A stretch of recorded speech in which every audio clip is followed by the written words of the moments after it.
Okay, for this last session, we are delighted to have Alain Dekkers speaking from Brussels about some of the major regulatory changes coming down the track.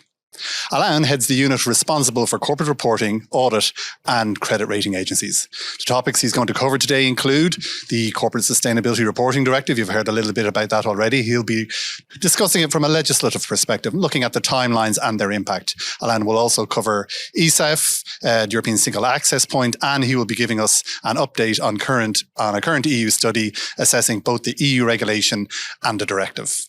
So if there are any questions, I would ask you to use Slido, and we will try to get to as many as possible at the end. So thank you, Alain, for taking the time to speak with us today, and I'll now hand the floor over to you. So thank you for this, for the invitation to speak at this event.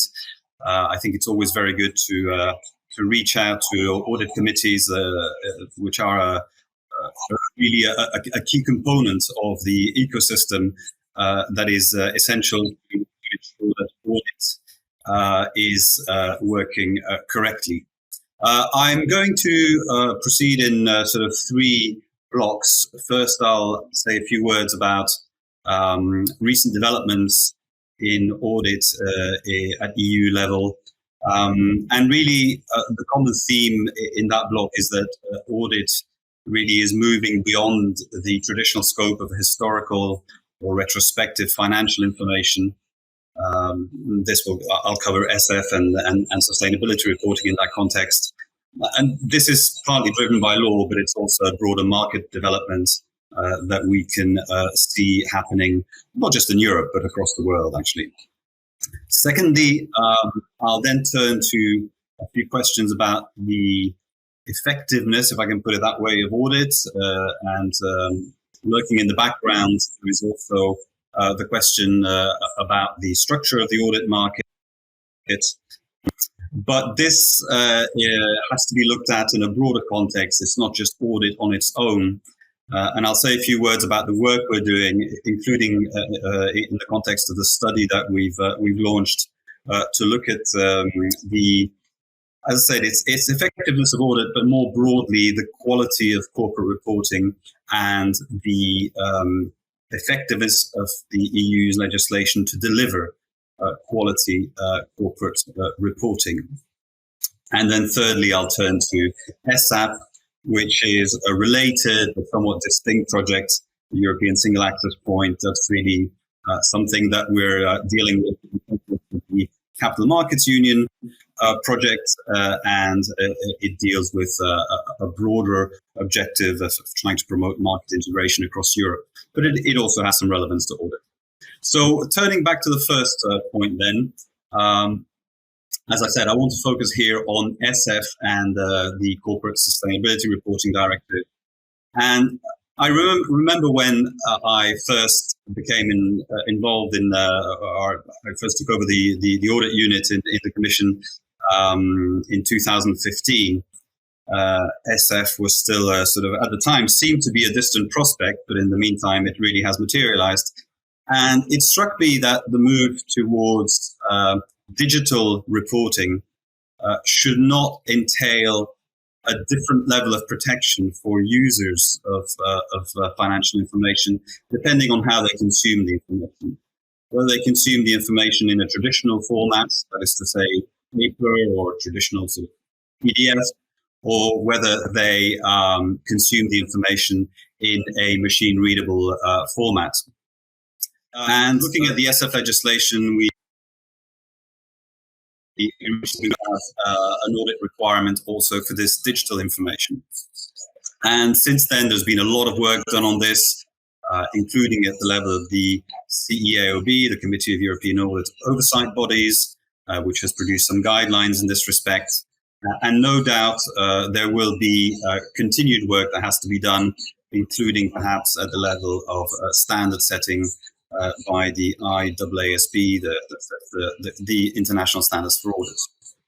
Similarly, in the field of sustainability reporting, when we engaged in the review of the CSRD a few years ago, we started this work a couple of years ago, it struck us that the very stark distinction which existed between the audit requirements for financial information and for what then and still today we refer to as non-financial information seemed difficult to justify and maintain. Financial information, as we all know, is subject to a reasonable assurance requirement. The non-financial information in the NFRD is entirely carved out from any kind of audit requirement. It's even carved out from the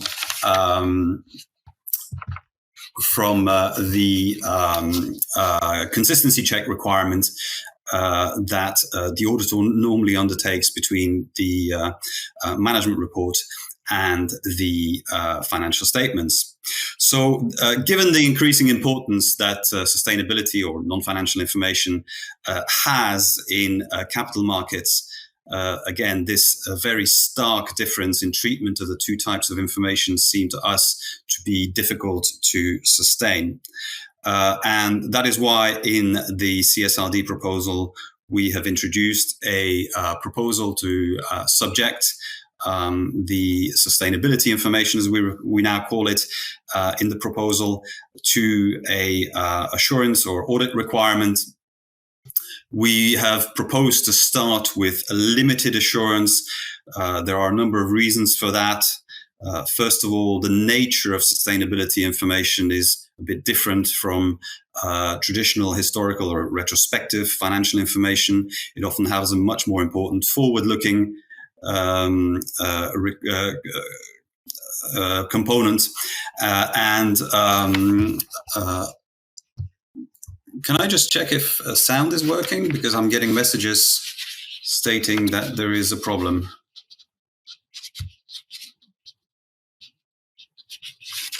No, it seems to be okay. Thank you very much. That is a sort of a technical difference, but also there is a limited experience in relation to a reasonable assurance of sustainability information in the market, and we did not think it would be wise for those two reasons and some others too. That we should move directly towards reasonable assurance. So that is a sort of a general indication of the increasing importance of audit and the widening scope of audit requirements with reference to two very specific regulatory developments. But as I said, this is also a trend we observe more broadly in the market. Indeed, there are some companies that already, it's more pronounced in some jurisdictions than in others, but that already are looking to obtain a reasonable assurance of their sustainability reports, for example. Now, this increasing scope and relevance and importance of audit, of course, raises the importance of ensuring that audits are performed effectively. And there's been a lot of excitement in the last year in Europe, of course, about the Wirecard case, which was raised a lot of questions. Now, we all know there are some specificities about the Wirecard case. It was a case of what seems to be quite clear criminal fraud, and it's unlikely that external audits, certainly by itself, will be able to eliminate all cases of criminal fraud in financial reporting. Having said that, we have already also seen in recent years a number of difficult cases in other jurisdictions, including in the United Kingdom, while it was still a member state and applying the EU's legal framework. So that has led us to assess or to conclude that we need to proceed with an assessment and evaluation of the audit legislation, which has now been in effect for about 5 years. So that would be the sort of normal period over which we would normally proceed to an evaluation of EU legislation. And indeed, that is what we are now doing. And we're looking at this in three distinct pillars, if I can put it that way. The first one we can broadly refer to as the corporate governance requirements that surround the reporting process, and that would include the role of audit committees. Secondly, external audits, issues that I've just referred to. And the third pillar would be supervision. And when I refer to supervision, I mean both the supervision of corporate reports or financial statements, which generally, at least for listed companies, of course, is a responsibility of securities authorities. Although there are specific arrangements in each member state, and Ireland is an example of sort of where responsibilities are also involve IAASA, but also the supervision of auditors. And you will see that in the near future, in the next few weeks, we will be publishing a call for evidence and a public consultation dealing with all three of these pillars. This will not yet be in any way suggesting what the solutions might be, or whether the Commission needs to legislate on this point, but just trying to identify exactly what the concerns are, what possible actions might be, and that may then lead to a legislative proposal towards the end of next year. So again, I want to emphasize audit is a very important component of this, but we think we need to look at audit in a broader context, because there are very strong interactions between these three pillars. For example, if I look at the corporate governance pillar and the external audit pillar, clearly if there are greater responsibilities put on the shoulders of boards of directors or audit committees, perhaps, then that may also feed into procedures that the external auditor has to perform. I'm not suggesting here that we should necessarily move towards a Sarbanes-Oxley system such as they have in the US, but it's just an illustration of the possible interlinkages that there are between these three pillars. And as I said before, lurking in the background of many of these debates, of course, there is a broader concern about the market structure of the audit market in Europe, which is a very highly concentrated market. There's been a lot of discussion about that in the UK, notably. And that is perhaps something we will need to look at too. I will turn now towards the third pillar, the third element I wanted to mention, which is the European single access point. And then I want to leave some time for questions. So I will try to deal with that relatively quickly.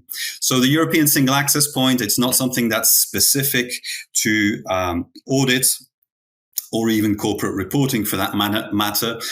It is a project that tries to, whose objective is to ensure or enhance the accessibility and usability of information that companies are required to disclose according to EU law.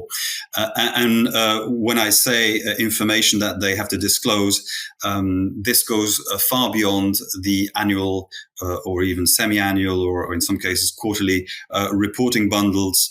We are looking at quite a wide range of legislation, including, for example, a point that's been mentioned earlier in the previous presentation, transparency reports for auditors could be one of the elements that could be covered by the ESAP.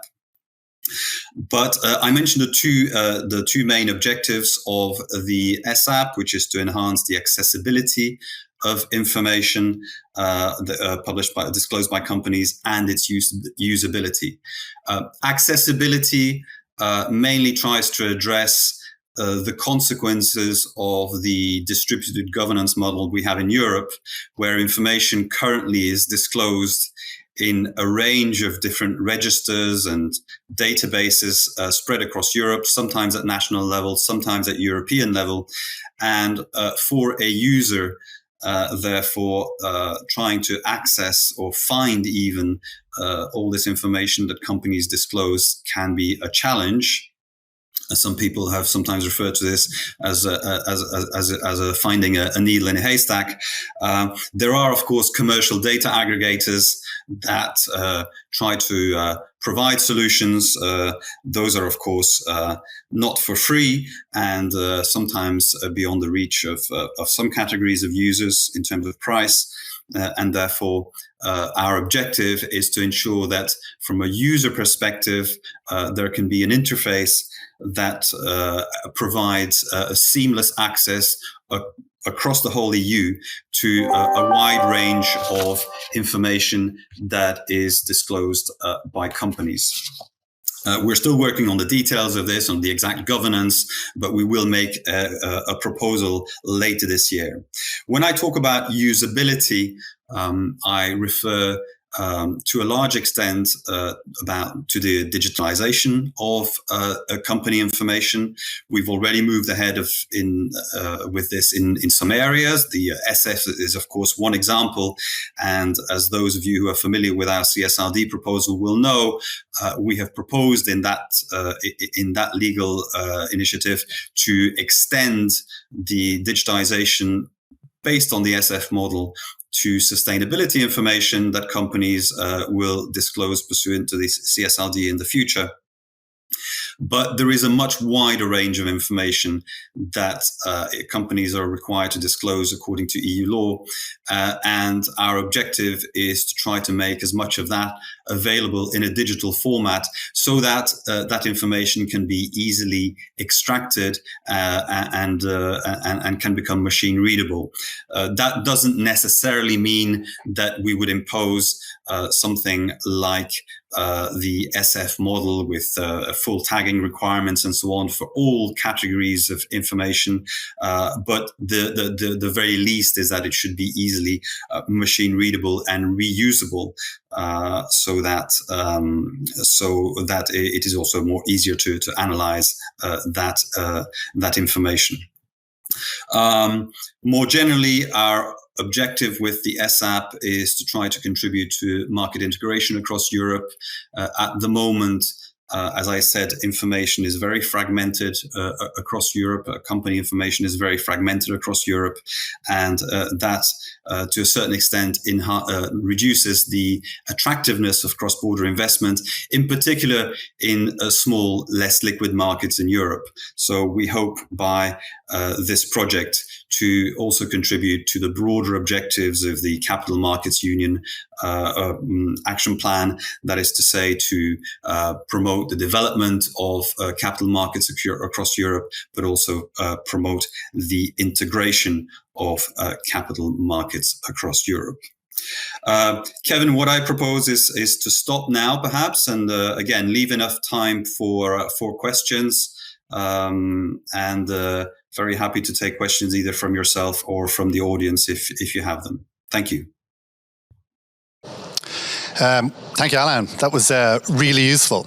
One of the sort of key takeaways I took from that, and I'd like your view on it, you started talking about when you joined and that ESEF was on the agenda back then, and we're getting to it this year. If I can say it historically, that was perhaps the pace of change within Europe. But what you've talked about since is a succession of things that are all coming. And there is a new pace of change. Things are happening on a greater scale and more quickly. Maybe just get your view on how the European process is coping with that. What is being asked of the Commission and Parliament, and how they're addressing the demands for greater and quicker change from the system. Well, I think there is a realization in Europe that to a certain extent we are behind the curve. If you look at the US, they introduced XBRL quite a number of years ago. They've now transitioned to iXBRL for tagging of financial reports. And similarly, we have also similar developments across a wide range of jurisdictions in Asia, for example. So to a certain extent, we are behind the curve in terms of digitization. And to a certain extent, we're dealing with challenges that are very specific to Europe. I mentioned before the sort of multi-level governance model that we have in Europe. That, of course, is a very different situation compared to what exists in the US, where there is a single jurisdiction with a single supervisor and a single set of legislation. So that degree of market fragmentation doesn't exist in the US for historical reasons and for reasons that are more broadly linked to the legal and administrative structure in the US. So I don't think it's a question that we're sort of slow compared to others, but we do have specific challenges in Europe that we have to deal with. Now, the challenge here in Europe, of course, is that we have to legislate for many of these things. And many of these developments are highly technical, and therefore the big challenge from a regulatory point of view is to put in place a system that provides all the legal certainty necessary in what we would call the level 1 measures, that is to say the directives and the regulations that we adopt, but still provide sufficient flexibility to quickly incorporate technical changes. Now, this is not trivial. We found a solution for SF. This is one of the points which I think will also be a matter of considerable debate during the legislative process on the CSRD, because, of course, the legislators and the representatives of the member states want to have that legal certainty in the European secondary legislation. There's a careful balance to be drawn so that we still have the flexibility to adapt to these technical changes and to keep pace with the changing requirements. For example, if I look at SF, we now do annual amendments of the annexes of the SF regulation. This is quite an involved process. Apologies, my phone is ringing. This is quite an involved process, and we every year really struggle to make sure that we have the new tagging requirements required by the new accounting standards produced by the IASB on the books, on the statute book, in time for the start of the new reporting year. So there are certainly challenges, but I think the system so far seems to be coping. And as I said, I think there is a realization now that on all these digitization aspects in particular, we really need to make progress in Europe.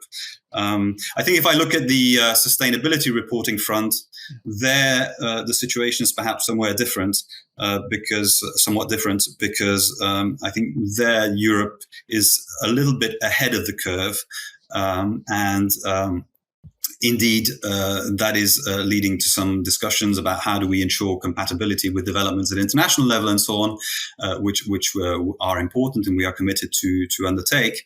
But there, I think Europe clearly has a possibility to shape matters because we are seen as a front runner. Okay. And that leads us nicely into one of the first questions we've had from our audience, Alain, and that refers to the timeline for those sustainability standards, which is talking about sort of mid next year.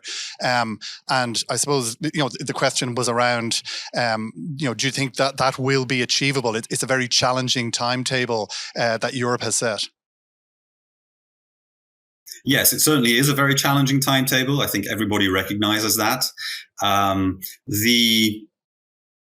a perfect world, we might have started or dealt with the sequencing of different measures in the area of sustainable finance in a slightly different way.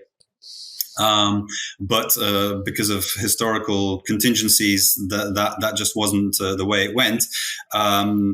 So we're now faced with a situation where asset managers and other so-called financial market participants are required to disclose information about the sustainability characteristics of their products and investment portfolios and so on.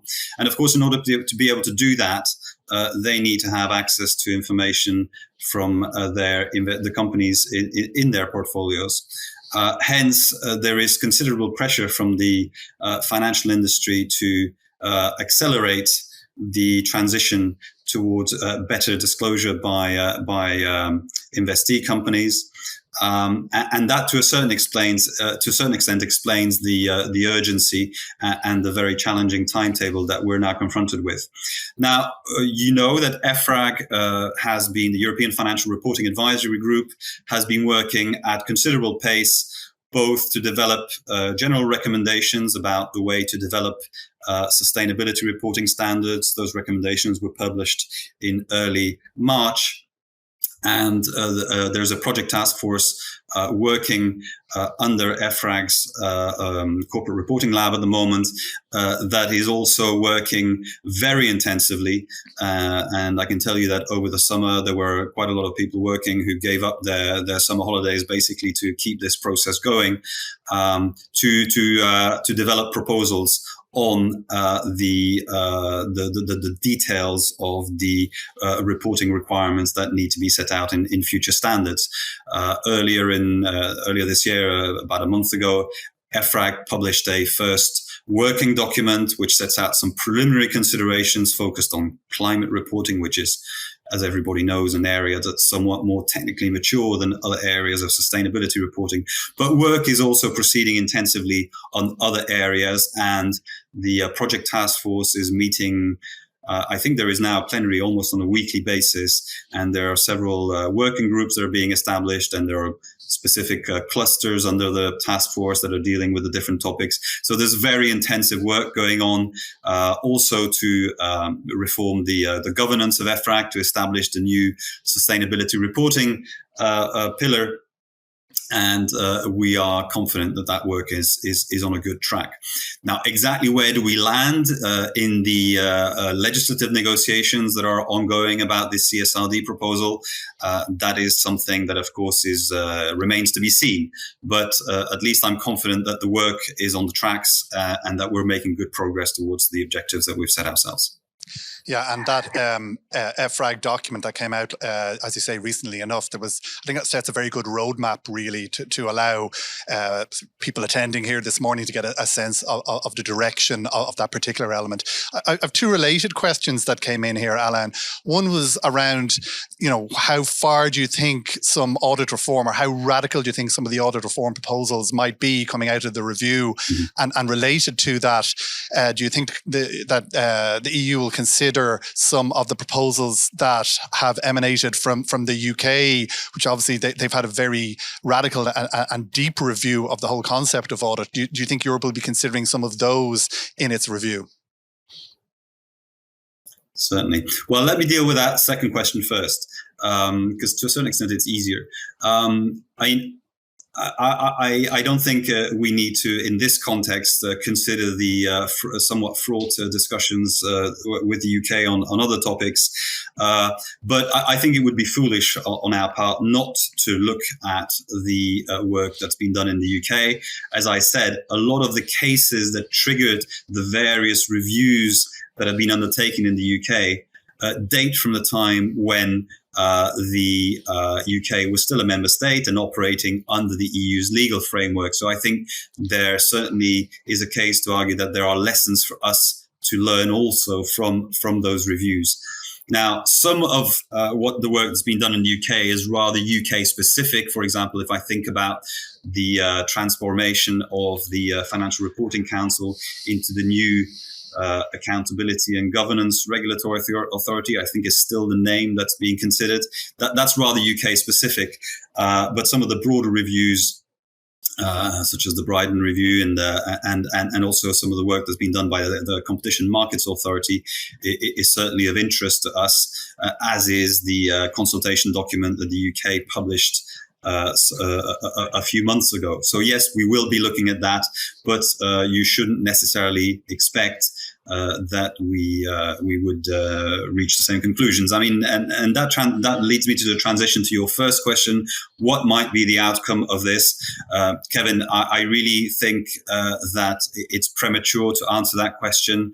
And also, it would be foolish and dangerous for me to try to answer that question at this stage. These will be decisions made at political level, and I'm sure Commissioner McGuinness will want to have a very close look at all of these topics before taking any decisions about the way ahead. So, in order to show, I'm going to decline to answer that question at this stage. Okay, and on that basis, there's a couple of other questions which I won't tax you with around expectations that the definition of a PIE will change, or around the technicalities around the assurance on sustainability reporting. I think probably the same answer to those, which is that there's a lot of detailed consideration to come. Another question here, which is relevant, and it talks about all the different options that there are currently in audit legislation and the sort of opt-ins and opt-outs, and because of that there can be an inconsistency amongst regulators within the EU. Do you think that as part of this review that there's going to be more harmonization?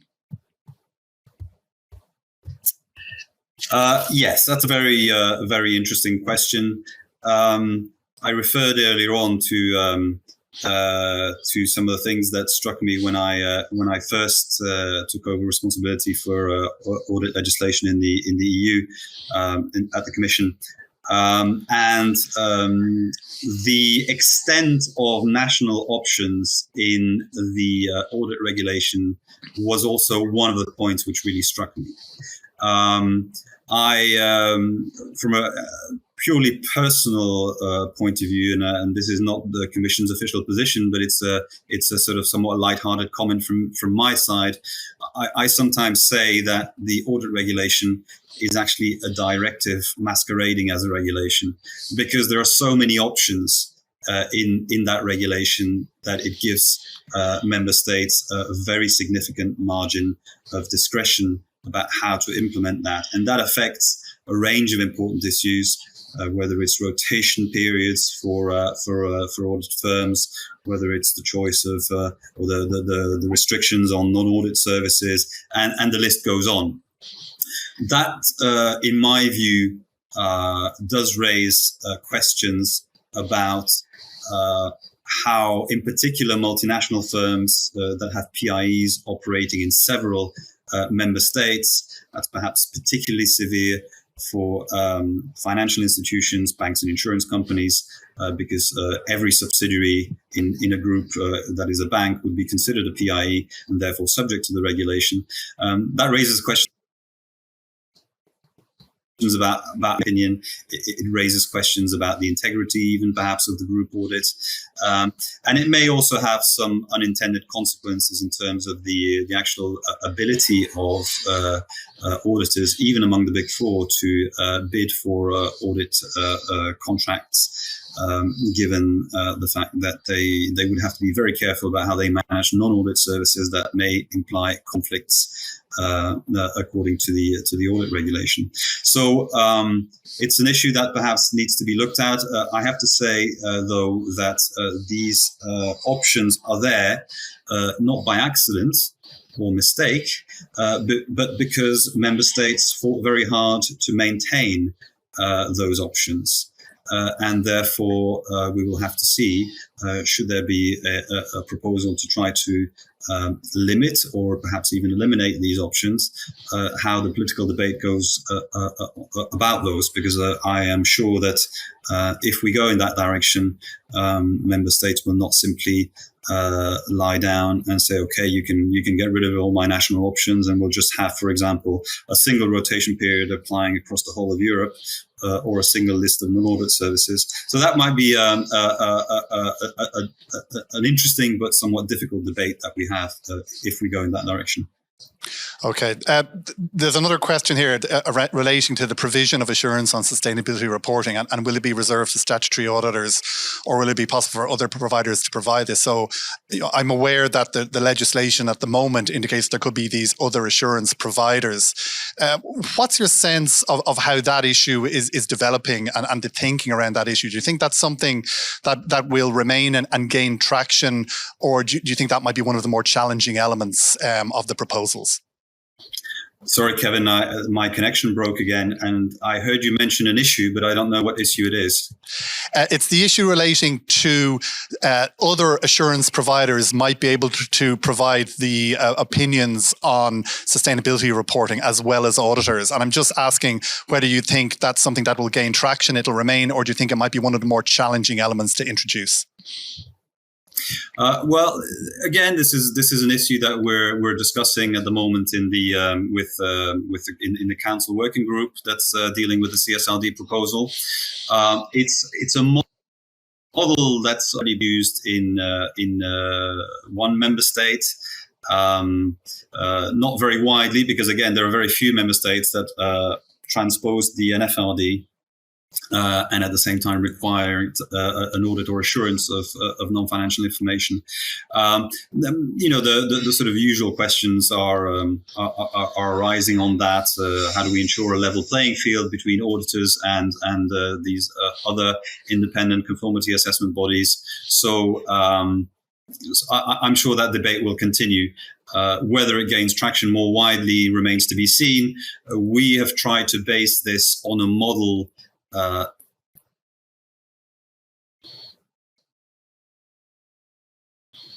available across Europe based on accreditation, subject I worked on some 20 years ago, for which there is a regulation that determines how accreditation needs to work in the EU.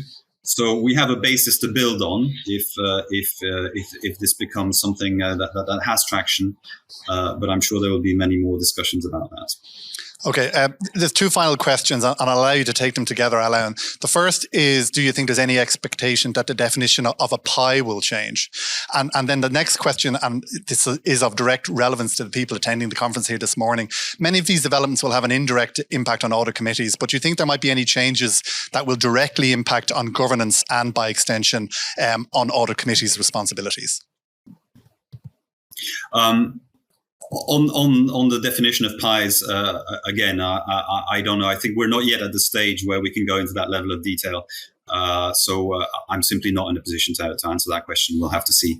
On the second point, you can see already in our CSRD proposal that we've tried to align the responsibilities for sustainability information with the responsibilities that audit committees have for financial information. So that is an example where we think there needs to be a governance process around sustainability information that is comparable to the governance system that there is around financial information, given the increasing importance of sustainability information in investment decisions. Indeed, I've spoken to some investors who even say that sustainability information is in some cases now even more important than historical financial information in decision making. And that means that we need to ensure that the reporting process is robust. And the obvious way to do that is to build on the experience that we have with financial information. So in the CSRD proposal, we have foreseen, for example, that there would be an extension of the responsibility of the audit committee. Now, some people have asked, does that make sense? Would the audit committee be able, or would it be possible to include all the expertise within an audit committee to undertake that responsibility? So there may be other board committees that have responsibilities in the area of sustainability reporting, and we'll have to see exactly how we come out of that. But I think what's important for us is, given the importance that sustainability information has now in markets, there needs to be a robust governance process around that reporting process. Okay, listen, Alan, thank you so much for giving us your time this morning. What you've told us clearly is that you're a very busy man with a very busy team. I hope, and I'm sure that our attendees this morning have gained a huge amount from the information you've provided us with. So thank you, Alan. Thank you very much.